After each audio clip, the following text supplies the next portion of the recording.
1990년 8월 9일 미국 텍사스주 디킨슨. 이날 밤 제니퍼 슈엣이라는 소녀가 처음으로 혼자 자기 방에서 잠을 자게 되었습니다. 평소에 제니퍼는 엄마와 함께 잠을 잤지만 엄마 일레인이 다음날 아침 일찍 출근해야 했기 때문에 이날 밤은 혼자 자기 방에서 자기로 했습니다. 새벽 2시경 깊은 잠에 빠져 있던 제니퍼는 누군가 자신을 안아 올리는 묵직한 느낌에 눈을 떴습니다. 처음에는 엄마가 자신을 안고 가는 줄 알았으나 놀랍게도 그녀의 눈앞에 있는 사람은 엄마가 아니었습니다. 제니퍼가 비명을 지르려는 찰나 남자는 재빨리 손으로 제니퍼의 입을 막았습니다.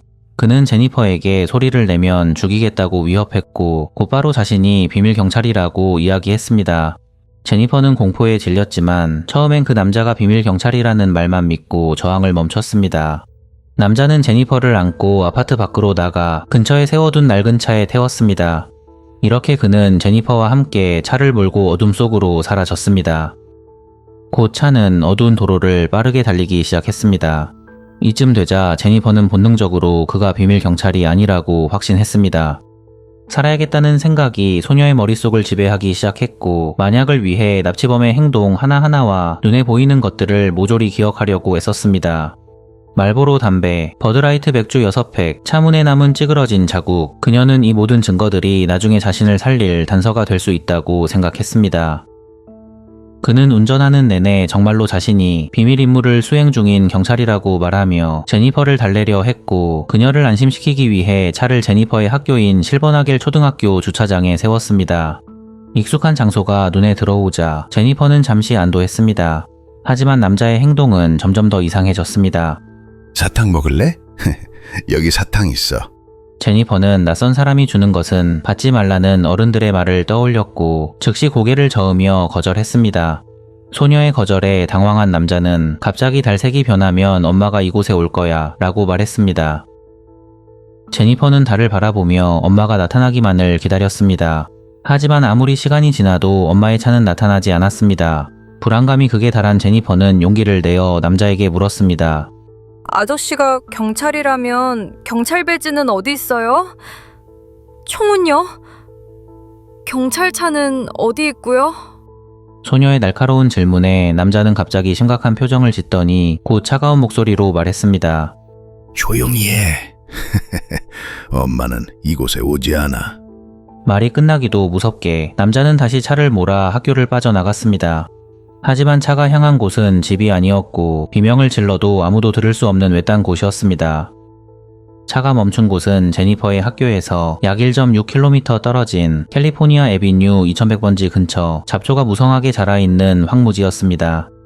차를 세운 남자는 더 이상 자상한 경찰관 연기를 하지 않았습니다. 그는 제니퍼를 힘으로 제압한 뒤 바로 자신의 욕망을 충족시키기 시작했습니다. 잠시 후 범행을 마친 그는 자신이 저지른 일을 숨기기 위해 제니퍼를 차 밖으로 끌어냈습니다. 그리고 그는 주머니에서 칼을 꺼낸 뒤 망설임 없이 제니퍼의 목을 공격했습니다. 그의 공격은 순식간에 이루어졌기 때문에 제니퍼는 그대로 당할 수밖에 없었습니다. 몇 분 뒤 공격을 멈춘 남성은 움직이지 않는 제니퍼를 보고 그녀가 숨졌다고 확신했고 바로 쓰러진 제니퍼를 가시덤불 쪽으로 끌고 가 불개미 둔덕에 유기했습니다. 그리고 그는 아무 일도 없었다는 듯 차를 몰고 어둠 속으로 사라졌습니다. 이렇게 가시덤불 속에 홀로 남겨진 제니퍼는 서서히 의식을 잃어가기 시작했습니다. 남자가 떠난 뒤 제니퍼는 천천히 눈을 떴습니다. 그녀는 의식이 흐려지는 와중에도 본능적으로 죽은 척을 했습니다. 남자가 뒤를 돌아볼 때마다 그녀는 숨을 멈추고 몸을 움직이지 않았습니다. 그리고 차 소리가 멀어지자 그녀는 다시 숨을 쉬기 시작했습니다. 하지만 목 부상이 너무 심해 고개를 들 수조차 없었고 설상가상으로 주변의 불개미들도 계속 그녀를 공격했습니다. 제니퍼는 살려달라고 외치려 했지만 안타깝게도 목에서 소리가 나오지 않았습니다. 그녀가 누워있는 풀숲 너머로 멀리 도로가 보였습니다. 가끔 차들이 지나가는 것도 보였지만 아무도 그녀를 발견하지 못했습니다. 몇 시간 동안 제니퍼는 의식을 잃었다가 깨어나기를 반복했습니다. 시간이 얼마나 흘렀을까? 밤이 지나고 새벽이 밝아오더니 텍사스의 뜨거운 태양이 떠올랐습니다. 그 뜨거운 볕 아래에서 제니퍼는 무려 12시간에서 14시간을 홀로 버텼습니다. 내가 왜 아직 살아있지? 왜 죽지 않는 거야? 이렇게 그녀는 죽음을 받아들일 준비를 하고 있었습니다. 다음 날인 1990년 8월 10일 오후 6시경 해가 지기 시작할 무렵 멀리서 사람들의 웃음소리가 들려왔습니다. 환청인가 싶었지만 소리는 점점 가까워졌고 곧 소리의 정체가 밝혀졌습니다. 동네 아이들이 제니퍼가 누워있던 곳 근처에서 숨바꼭질을 하고 있었던 것입니다. 이때 숨바꼭질을 하던 한 아이가 풀숲에 숨으려다가 무언가에 걸려 넘어졌는데 놀랍게도 아이는 제니퍼의 발에 걸려 넘어졌습니다. 깜짝 놀란 아이들은 비명을 지르며 어른들을 불렀고 곧 신고를 받은 경찰과 구급대원들이 현장에 도착했습니다. 당시 현장에 가장 먼저 출동한 디킨슨 경찰서의 랄프 가르시아 형사는 제니퍼의 상태를 보고 한동안 말을 잇지 못했습니다. 그는 제니퍼 옆에 무릎을 꿇고 앉아 이제는 안전하니 제발 버텨달라고 말했습니다. 제니퍼는 흐릿한 눈으로 경찰관을 바라보며 안도했습니다. 잠시 후 중환자 이송 헬기인 라이프 플라이트가 현장에 도착했고 바로 제니퍼는 텍사스주 갤버스턴에 있는 존 실리 병원으로 긴급 이송되었습니다. 의료진은 응급실에 도착한 제니퍼를 살리기 위해 즉시 모든 의학적 조치를 취하기 시작했습니다. 그러나 목의 손상이 너무 심해 생존 여부조차 장담하기 어렵다는 판단이 나왔고 의료진은 설령 그녀가 살아남더라도 다시는 말을 하지 못할 수 있다고 설명했습니다. 사건을 맡은 랄프 가르시아 형사는 난감했습니다. 유일한 목격자인 제니퍼가 말을 할 수 없으니 수사를 어디서부터 시작해야 할지 막막했기 때문입니다. 사건 발생 3일 후 제니퍼가 기적적으로 의식을 되찾았습니다. 그녀는 눈을 뜨자마자 갑자기 간호사에게 손짓으로 종이와 펜을 달라고 했습니다. 그리고 제니퍼는 누가 시키지 않았는데도 떨리는 손으로 그날 밤의 기억을 하나씩 적어 내려갔는데 놀랍게도 어린 소녀의 메모라고 믿기 어려울 만큼 구체적이었습니다. 형사들은 제니퍼가 깨어났다는 소식을 듣자마자 병원으로 달려가 그녀가 남긴 메모를 확인했습니다. 범인은 백인 남자였어요. 30대 정도 되어 보였고 콧수염이 있었어요. 안경을 썼고 머리카락은 아주 기름져 보였어요. 팔에 녹색 문신이 한두 개 있었어요. 제니퍼의 기억은 멈추지 않았습니다. 그녀는 범인의 차량에 대해서도 구체적으로 묘사했습니다. 차는 문이 2개였고 칙칙한 파란색이었어요. 차 옆면에 찌그러진 자국이 있었어요. 차 안에는 말보로 담배와 버드라이트 맥주 6팩이 있었어요. 심지어 제니퍼는 남자가 자신을 데려갔던 경로와 끌려갔던 학교 주차장의 위치까지 지도로 그려냈습니다. 그리고 마지막 가장 결정적인 문장이 남아 있었습니다. 그가 자기 이름이 데니스라고 했어요. 비록 철자는 틀렸지만 범인이 자신의 이름을 직접 말했다는 사실 자체가 결정적인 단서였습니다. 자신을 비밀 경찰이라고 속이며 소녀에게 내뱉은 그 이름, 제니퍼는 그 이름을 놓치지 않았습니다. 사건 발생 4일 후 휴스턴 경찰국 소속 법의학 스케치 아티스트 로이스 깁슨이 제니퍼가 입원한 병원으로 찾아왔습니다. 로이스 깁슨은 몽타주만으로 수많은 사건 해결에 기여해 기네스 기록에도 이름을 올린 전설적인 인물이었습니다. 그녀는 말을 하지 못하는 제니퍼의 눈짓과 그녀가 작성한 메모만으로 제니퍼의 기억 속에 있는 범인의 얼굴을 복원해 나갔습니다. 이렇게 약 1시간 뒤 범인의 몽타주가 완성되었습니다. 완성된 그림을 본 제니퍼는 아주 작게 고개를 끄덕였습니다. 말은 할 수 없었지만 그것으로도 충분했습니다. 경찰은 이 몽타주와 데니스라는 이름 그리고 범인의 파란색 차량에 대한 단서를 바탕으로 대대적인 수사에 착수했습니다. 그러나 당시 디킨슨 경찰서는 작은 도시의 작은 경찰서였습니다. 디킨슨 경찰서의 순찰 경찰관은 3명뿐이었고 형사는 1명뿐이었습니다. 결정적으로 당시의 DNA 기술은 지금처럼 정교하지 않았습니다. 현장에서 확보된 증거물은 있었지만 1990년의 기술로는 미량의 유전 정보를 뽑아 특정 인물과 대조하는 데 한계가 있었습니다. 당국이 수사를 진행하는 동안 제니퍼는 병원에서 2주를 보내며 기적적으로 목소리를 되찾았고 드디어 침대에서도 일어날 수 있었습니다.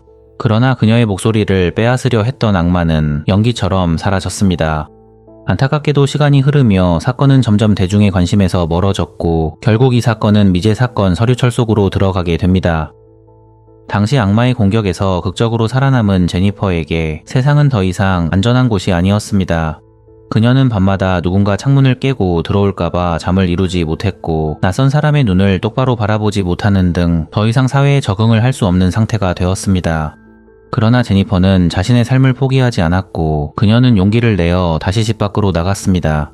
이후 제니퍼는 정상적으로 고등학교를 졸업하고 대학에 진학했으며 도서관 사서가 되어 아이들에게 책을 읽어주는 일을 했습니다. 놀랍게도 그녀는 그동안 한 번도 목에 남은 흉터를 가리지 않았습니다.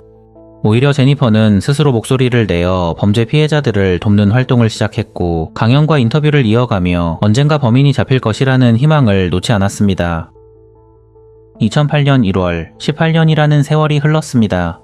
그 사이 제니퍼는 성인이 되어 결혼도 하고 가정도 꾸렸습니다. 하지만 그녀의 마음 한구석에는 끝나지 않은 숙제가 남아 있었는데 바로 자신을 죽이려 했던 남자를 찾는 것이었습니다. 그러던 어느 날 제니퍼에게 한 통의 전화가 걸려왔는데 전화를 건 사람은 디킨슨 경찰서의 팀 크로미 형사였습니다.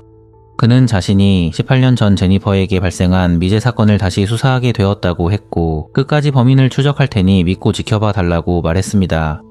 형사의 말을 듣자마자 제니퍼는 너무 기쁜 나머지 전화기를 붙잡고 눈물을 흘렸습니다. 제니퍼가 18년 동안 기다려온 순간이 드디어 찾아온 것이었습니다. 드디어 수사를 시작한 팀 크로미 형사는 혼자 힘으로는 부족하다고 판단했고 바로 FBI의 특별수사관 리처드 레니슨에게 도움을 요청했습니다. 이렇게 한 팀이 된 두 사람은 1990년 당시 수집된 먼지 쌓인 증거물 박스를 다시 꺼냈습니다. 박스 속에는 사건 당시 제니퍼가 입고 있었던 분홍색 잠옷 상의와 속옷, 그리고 현장 근처 도랑에서 발견되었던 남성용 티셔츠와 속옷이 있었습니다. 1990년 DNA 기술로는 불가능했지만 2008년 발전된 DNA 분석 기술이라면 아주 작은 흔적에서도 답이 나올 수 있었습니다. 2008년 7월 수사팀은 이 증거물들을 버지니아주 퀀티코에 있는 FBI 연구소로 보냈습니다. 제발 아주 작은 DNA라도 나와주기를. 모두가 숨죽여 결과를 기다렸고 1년 가까운 시간이 흘렀습니다. 2009년 9월 22일 새벽 2시 30분 FBI DNA 분석관이 리처드 레니슨 요원에게 전화를 걸었습니다. 일치하는 사람을 찾았습니다. 현장에서 발견된 남성 속옷의 DNA가 CODIS 데이터베이스에 등록된 한 남성의 DNA와 일치한 것입니다. 컴퓨터 모니터에 뜬 이름은 데니스 얼 브래드포드. 제니퍼가 19년 전 말 못하는 고통 속에서 떨리는 손으로 적어 내려갔던 그 이름 데니스. 그녀의 기억은 틀리지 않았습니다. 제니퍼를 거의 죽일 뻔했던 남자 데니스 얼 브래드포드. 형사들은 즉시 그의 신원을 조회했는데 조회 결과는 충격적이었습니다. 1990년 범행 당시 데니스는 21살의 용접공이었고 그는 제니퍼의 집에서 불과 400m 떨어진 곳에 살고 있었습니다. 등잔 밑이 어둡다더니 범인은 제니퍼의 집 바로 옆에 있었습니다. 제니퍼가 오랫동안 품어왔던 두려움, 범인이 근처에 살지도 모른다는 생각은 현실이었습니다. 더욱 끔찍한 것은 그의 범죄 이력이었는데 놀랍게도 그는 1990년 제니퍼 사건 이후에도 범행을 멈추지 않았습니다. 1996년 4월 16일 미국 아칸소주 핫스프링스 제니퍼 사건으로부터 6년이 지난 시점이었습니다. 이날 밤 데니스 브래드포드는 게이터스라는 술집에서 혼자 술을 마시고 있는 35세 여성에게 접근했습니다. 데니스는 그녀에게 집까지 태워주겠다고 제안했고 그렇게 데니스는 여성과 함께 술집에서 나왔습니다. 하지만 데니스는 그녀를 집이 아닌 사람이 드문 외진 곳으로 데려갔습니다. 그리고 데니스는 그녀에게 6년 전과 똑같은 수법을 사용했습니다. 그러나 이번에는 그의 계획대로 되지 않았습니다. 피해 여성은 극적으로 그의 소나기에서 벗어났고 데니스의 차량 번호판을 외워 경찰에 신고했습니다. 결국 데니스는 체포되었고 1997년 3월 그는 납치 혐의로 유죄 판결을 받아 12년형을 선고받았습니다. 당시 법에 따르면 중범죄로 유죄 판결을 받은 모든 범죄자들은 의무적으로 DNA 샘플을 제출해야 했습니다.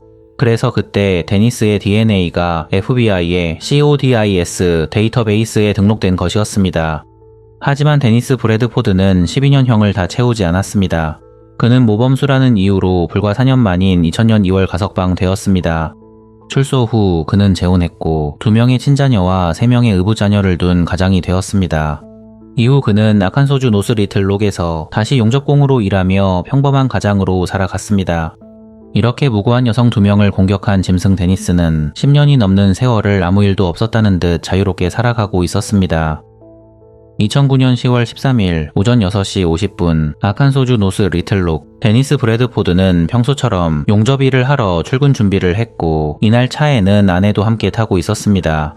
이때 갑자기 경찰차가 출근하려던 그의 차량을 강제로 세웠습니다. 차에서 내린 팀 크로미 형사와 리처드 레니슨 요원은 데니스에게 체포영장을 보여주었고 그를 살인미수 혐의로 현장에서 체포했습니다. 사건 발생 당시 21살의 악마 데니스 브래드포드는 이제 40살이 되어 있었습니다. 데니스는 곧 텍사스로 신병이 인도되었고 이후 팀 크로미 형사와 리처드 레니슨 요원은 약 4시간에 걸쳐 신문을 진행했습니다. 취조실에 앉은 데니스 브래드포드. 처음에 그는 뻔뻔하게 범행을 부인했습니다. 그는 1990년 텍사스에 있었던 기억조차 희미하다는 식으로 말하며 사건과 자신을 떼어놓으려 했습니다. 그러나 수사관들은 서두르지 않았고 그들은 천천히 하나씩 그에게 증거를 들이밀었습니다. 먼저 19년 전 로이스 깁슨이 완성한 몽타주와 당시 데니스의 운전면허증 사진을 나란히 놓았습니다. 두 얼굴은 우연이라고 하기엔 너무 닮아 있었습니다. 그리고 마지막으로 결정적인 한방 DNA 증거를 제시했습니다. 그 순간 데니스의 얼굴이 조금씩 일그러지기 시작했습니다. 이때 수사관이 제니퍼의 이름을 꺼내며 그녀가 아직 살아있다는 사실을 그에게 알렸을 때 데니스는 믿을 수 없다는 표정으로 이렇게 말했습니다. 그 아이가 살아있다고요? 말도 안 돼. 믿을 수가 없어. 이 짧은 한마디는 사실상 자백이나 다름없었습니다. 19년 동안 죽은 줄 알았던 소녀가 살아있다는 사실에 데니스는 완전히 무너져 내렸습니다. 결국 데니스는 범행을 자백했고 자신이 저지른 끔찍한 짓을 모두 털어놓았습니다. 그런데 놀랍게도 그의 자백 내용은 제니퍼가 19년 전 병실에서 썼던 메모와 놀라울 정도로 정확히 맞아떨어졌습니다. 이렇게 데니스 브래드포드는 살인미수 혐의로 기소되었고 텍사스 갤버스턴 카운티 구치소로 이송되었습니다. 그는 변호인을 통해 법정에서 유죄를 인정할 의사가 있다고 밝혔고 재판은 2010년 8월 10일로 예정되었습니다. 이날은 범행 발생 20주년이 되는 날이었습니다. 자신을 공격한 범인이 잡혔다는 소식에 제니퍼는 두 손으로 얼굴을 감싸며 오열했습니다. 19년을 기다려온 제니퍼에게 마침내 정의가 눈앞까지 다가온 듯 했습니다. 제니퍼는 드디어 법정에서 그를 마주하고 그가 자신에게 저지른 일이 얼마나 끔찍했는지 그리고 이후 자신이 어떻게 살아남았는지 증언할 날을 손꼽아 기다렸습니다. 제니퍼는 밤을 새워 피해자 진술서를 쓰고 또 고쳤습니다. 그에게 할 말이 있습니다. 제니퍼는 기자회견에서 당당하게 말했습니다. 점점 재판 날짜는 다가오고 있었고 정의 구현은 눈앞에 있는 듯 했습니다. 하지만 악마는 끝까지 비겁했습니다. 2010년 5월 10일 재판을 3달 앞둔 어느 날 아침 데니스 브래드포드는 자신의 감방에서 싸늘한 주검으로 발견되었습니다. 조사 결과 그는 자신의 방에서 스스로 세상을 떠난 것으로 밝혀졌습니다. 데니스는 법의 심판을 받는 대신 피해자의 눈을 보고 사죄하는 대신 가장 비겁한 방법을 택한 것입니다. 팀 크로미 형사는 한밤중에 제니퍼에게 전화를 걸어 이 사실을 알렸고 데니스가 죽었다는 소식을 듣자마자 제니퍼는 비명을 지르며 울부짖기 시작했습니다. 이후 제니퍼는 언론과의 인터뷰에서 그날 걸려온 전화가 자신의 인생에서 가장 끔찍한 전화였다고 말했습니다. 데니스의 죽음으로 인해 제니퍼는 법정에서 그를 마주할 기회를 영영 잃어버렸고 당시 제니퍼를 지지하던 많은 사람들이 함께 분노했습니다. 사람들은 악마가 죗값을 치르지 않고 도망쳤다고 말하며 죽은 데니스를 비난했습니다. 하지만 제니퍼는 이대로 끝낼 수 없다고 생각했고 그녀는 자신만의 방식으로 이 긴 싸움의 마침표를 찍기로 결심합니다. 2010년 8월 10일 사건이 발생한 지 정확히 20년이 되는 날이자 원래 재판이 열릴 예정이었던 날이었습니다. 제니퍼는 남편 조나단 마르티네스와 함께 텍사스주 블랑코 카운티에 있는 존슨시티 프리메이슨 묘지를 찾았습니다. 그곳에는 데니스 브래드포드의 무덤이 있었습니다. 그녀의 손에는 법정에서 판사와 배심원들 앞에서 읽으려 했던 피해자 영양 진술서가 들려 있었습니다. 제니퍼는 무덤 앞에 서서 3페이지 분량의 글을 천천히 읽어 내려갔습니다. 데니스 브래드포드, 너는 20년 전 오늘 나를 침묵시키려 했지. 내 목소리를 빼앗고 내 생명을 앗아가려 했어. 그날 밤 너는 나를 벌레처럼 취급하며 들판에 버렸지. 하지만 봐, 나는 여기 살아있어. 너는 감옥에서 비겁하게 도망쳤지만 나는 끝까지 살아남아서 내 목소리로 너의 죄를 세상에 알렸어. 너는 나에게 흉터를 남겼지만 그 흉터는 나의 생존을 증명하는 훈장이야. 나는 패배자가 아니야. 나는 승리자야. 제니퍼가 눈물을 흘리며 진술서를 읽어 내려가는 동안 기이하고도 놀라운 일이 일어났습니다. 그녀의 다리에 붉은 불개미 한 마리가 기어 올라와 그녀를 따끔하게 문 것입니다. 20년 전 죽어가던 그녀의 온몸을 뒤덮은 그 불개미였습니다. 제니퍼는 다리를 내려다보고 미소를 지었습니다. 그녀는 그것을 신호로 받아들였습니다. 그래, 데니스. 너 듣고 있구나. 내 말이 들리는구나. 죽어서 흙이 된 데니스 브래드 포드가 땅속에서 그녀의 승리 선언을 듣고 있다는 신호 같았습니다. 제니퍼는 무덤에서 오열하는 대신 가장 환한 미소를 지으며 뒤돌아섰습니다. 그녀는 이제 20년간 자신을 올가매던 악몽에서 완전히 그리고 영원히 해방되었습니다. 이렇게 제니퍼는 다시 일상으로 돌아왔습니다. 의사들은 그녀가 아이를 갖기 힘들 것이라고 했지만 그녀는 남편 조나단과의 사이에서 두 아이 제나와 조나를 낳았습니다. 그녀는 자신의 얼굴과 이름을 당당하게 공개하며 전 세계를 다니며 강연하고 있습니다. 포기하지 마세요. 당신의 목소리가 가장 강력한 무기입니다. 1990년 텍사스의 어느 어두운 들판에서 죽어가던 소녀. 그 소녀는 이제 세상에서 가장 강한 목소리를 가진 여성이 되었습니다. 범인은 흙으로 돌아가 잊혀졌지만 제니퍼 슈엣은 여전히 우리 곁에서 희망을 이야기하고 있습니다. 진실은 19년이 걸려 밝혀졌지만 그녀의 승리는 영원히 기록될 것입니다.